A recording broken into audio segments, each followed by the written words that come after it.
CT of the thorax. We did a huge number of HRCT thorax in COVID times.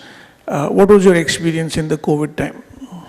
Okay, so we were not doing those numbers of scans because we are surrounded by so many hospitals that our physicians would generally just send the patients to the hospitals.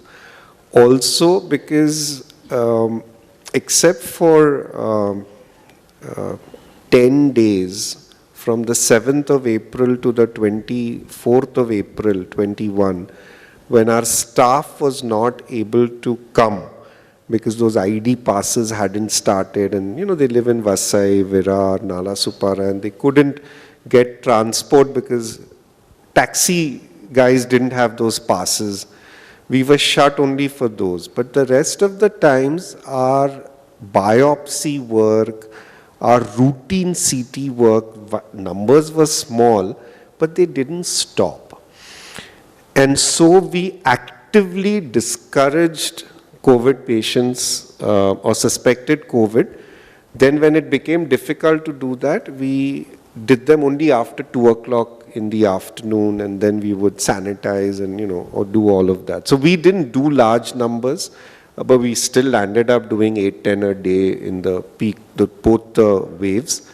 Omicron, nobody did CT scans, at least in our part of town.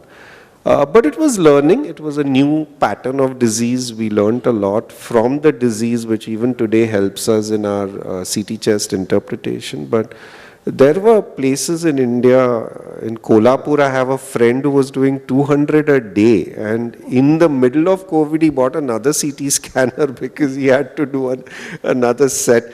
I know Roshan in Pinnacle was among the first to set up an entire COVID facility and, in and out and how, and he actually worked things out beautifully.